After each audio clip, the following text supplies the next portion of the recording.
vou retomar o contato com a jornalista Danusa Matias, está em outro ponto e falava conosco aqui há poucos minutos, tivemos um corte na transmissão.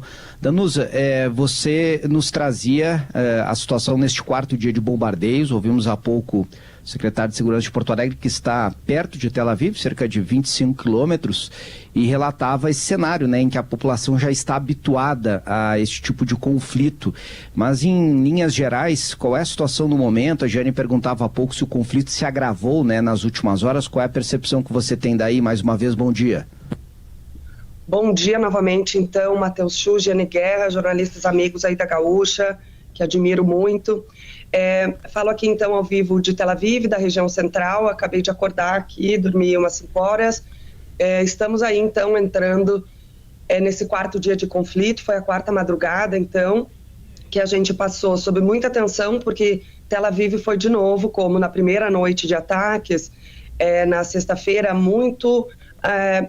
foi muito atingida, certo? As informações que a gente tem até o momento é de que destroços de mísseis caíram. A gente recebeu fotos de amigos, viu também imagens da imprensa que estão correndo o mundo sobre destruições que ocorreram aqui perto. Recebi a notícia também de que uma amiga perdeu o apartamento inteiro dela, é aqui perto também. Ela é uma pediatra, é do Uruguai, inclusive, aí nossa vizinha, mora aqui em Tel Aviv há muitos anos. É uma situação, Matheus e Giane, muito complexa, e como o secretário de Porto Alegre vinha comentando, não é uma questão que consegue ter resposta simples, certo? E a gente está vendo aí apenas o início, segundo os especialistas, de algo que ainda assim pode crescer, que já escalou bastante, mas que ainda assim pode crescer, porque, por exemplo, foram até o momento, segundo a imprensa, 8 mortes nesses últimos ataques do Irã a Israel nas últimas horas, pelo menos 100 pessoas feridas nesses ataques de mísseis balísticos, e como o secretário também bem comentou,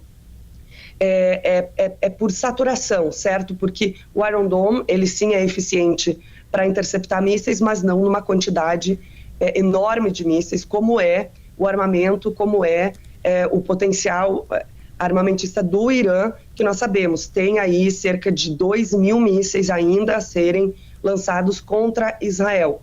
Israel, ao mesmo tempo, ontem atacou diversas bases de lançamento de mísseis sobre o solo no Irã, e logo depois, Matheus e Giane, a gente recebeu informações, inclusive um pouco antes desse contra-ataque do Irã, aqui inclusive a Tel Aviv e outras regiões aqui do país, a gente recebeu informação que Israel teria então conseguido atingir Fordow, que é a planta de enriquecimento de urânio subterrânea do Irã, construída a muitos quilômetros abaixo da terra, dentro de uma montanha, justamente, estrategicamente, para ficar distante de qualquer ataque inimigo.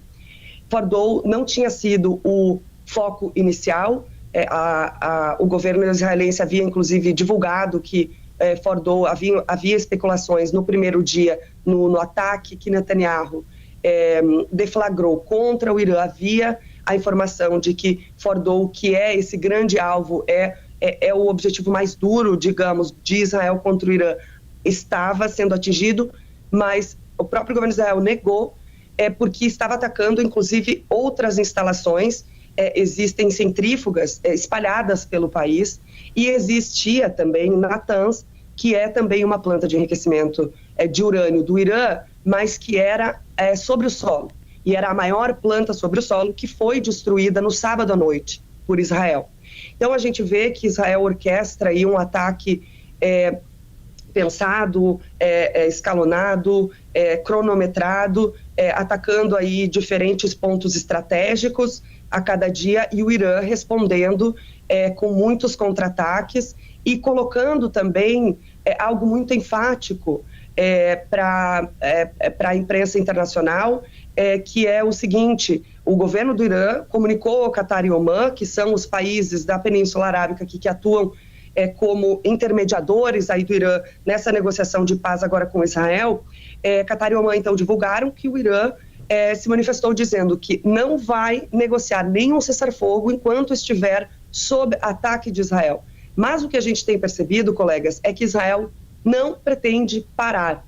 Que Israel, a gente vê aí conforme viemos acompanhando desde sexta, 3 da manhã, tem algo muito orquestrado, como já foi divulgado, inclusive, pelo governo, orquestrado ao longo dos últimos anos, e inclusive com aparatos e estruturas dentro do Irã, inclusive os carros que lançaram os primeiros mísseis, os drones, certo, que atingiram ali os primeiros alvos militares, foram a partir de uma estratégia longamente construída.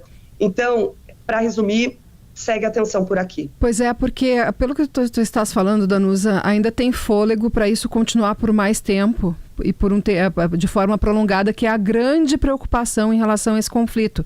Preocupação mundial em todos os sentidos, né, geopolíticos e econômicos, e eu imagino que uma grande preocupação aí local também, porque, bom, tu vives aí e por mais que as pessoas tenham este preparo na escola, no trabalho, né, no dia a dia, tenham esses ensinamentos de reação, não tem como normalizar uma situação dessas, né?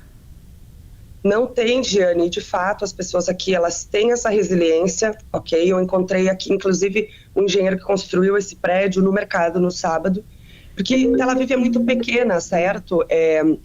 O país é muito pequeno. A gente está falando de um território, o Estado de Israel, de menos de 10 milhões de pessoas. É a população que a gente tem em todo o Rio Grande do Sul. E em termos de território, Israel é do tamanho do Sergipe, que é o menor estado aí do Brasil. Então, quando a gente, por exemplo, mostrou no ar aqui na Globo News, na sexta-feira ou no sábado, agora eu não me lembro, algumas luzes aqui atrás de mim à noite, umas luzes muito, muito parecidas, um pouco menores, daquelas luzes de interceptação dos mísseis pelo Iron Dome, a gente até achou que era uma brincadeira de alguém lançando algum fogo, alguma coisa por aqui, e nada, era uma ingenuidade nossa, porque na verdade depois confirmei com fontes no IDF, que eram fogos que a gente, de Haifa, que foi o primeiro ataque com maior sucesso do Irã, em Haifa, aqui ao norte de Tel Aviv, eram luzes, ok? Resquícios de luzes de mísseis e interceptações de Haifa, que fica a 80 quilômetros daqui, e que é perto, portanto, certo? Então, é um país pequeno, é um país que sim está com medo, e as pessoas sim estão acostumadas, mas ainda assim se abalam, né? Mas sim tem uma resiliência, as pessoas conseguem sorrir, as pessoas conseguem sair na rua, e aí conversando com esse engenheiro do prédio, obviamente que a primeira pergunta foi: como você está? Ele tem filhas pequenas, ele estava com uma das filhas ali, queria sorvete, queria tudo, e o pai dizendo não, e aí eu falei, criança é igual em qualquer lugar, em qualquer situação, né? Ele falou sim, eu falei, como elas estão se saindo? Ele falou, a gente não fala para elas o termo guerra, estamos em uma guerra, a gente fala que Israel está brigando com alguns amigos aqui e que isso logo vai passar. E aí eu perguntei, e com as explosões? Porque eu, principalmente no primeiro dia, por ser a primeira vez que estava vivendo isso e também, naquele momento, especificamente, eu estava sozinha, então não tinha ninguém daqui para me dizer, olha, vai ficar tudo bem. É muito assustador, Giane e Matheus, você começar a ouvir bombas, explosões de mísseis balísticos sendo interceptados pelo Iron Dome. É um barulho muito forte. Eu fico dentro de um quarto que tem paredes grossíssimas, com várias camadas de concreto e ferro. E mesmo assim a gente ouve barulho, treme um pouco, então é assustador. Falou que então não fala para as filhas que é guerra, que a gente está brigando com algumas pessoas aqui perto, mas que logo isso vai passar. Outra pessoa com quem conversei, um empresário aqui da rua, que tem uma lancheria, ele falou que estava cansado, porque ele tem um bebê de alguns meses e uma filha de 2 anos, e que é sempre muito trabalhoso para eles, né, em termos de logística ali, ter que sair do quarto, descer para o safe room, com um bebê pequeno.